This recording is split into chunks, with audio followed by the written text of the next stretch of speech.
Pre neho bola samotný akt tvorby to najdôležitejšie. Bola to pre neho akási hra vytvárania toho umeleckého diela.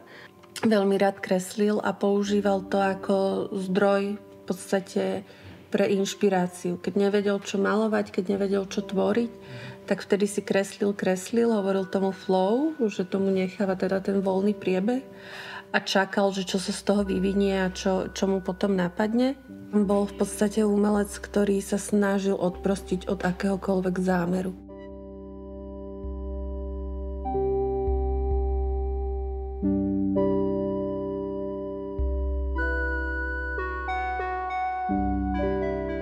Jeho osobnosť ovplyvnila jeho dielo. To bolo skôr tým, aký otvorený človek bol, ako sa zaujímal o veci a akým množstvom vedomostí disponoval.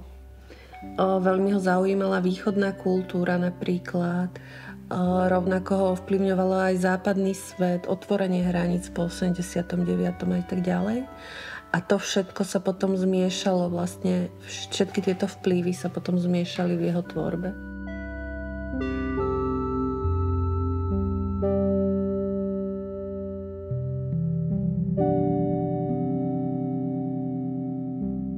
Častokrát sa tam objavujú vlastne tváre, ktoré neurčito hľadia niekam, sú rôzne deformované a tak ďalej. Čiže skôr mi to príde, že síce pozitívnym spôsobom a humornou cestou, formou sa snažil častokrát zobraziť možno niečo skľučujúcejšie, možno nejakú trošku negatívnejšiu realitu.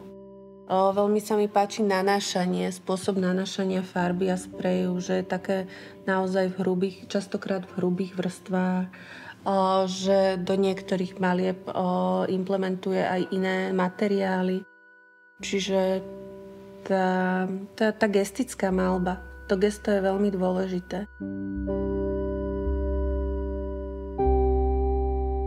Čo sa týka vlastne sprejov, tak on začal používať ich na maľby a využíval stekance z toho spreja.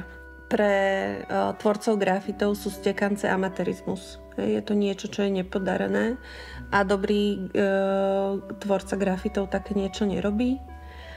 A Binder tomu dal zámer v podstate a zároveň ho vytrháva to graffiti z jeho prirodzeného prostredia. Pretože ako vieme, graffiti je súčasť street artu, kde vlastne sa nachádza na nejakých budovách alebo na iných stavbách, ale on ho vytrháva z tohto prostredia a vsadzuje ho do maľby. Pri Binderovi je dôležité, aby sa človek nebol iba divákom, keď sa snaží vlastne vnímať jeho umelecké diela, ale stal sa naozaj percipientom. Začal nad tým dielom uvažovať a aktívne hľadal a snažil sa interpretovať to umelecké dielo.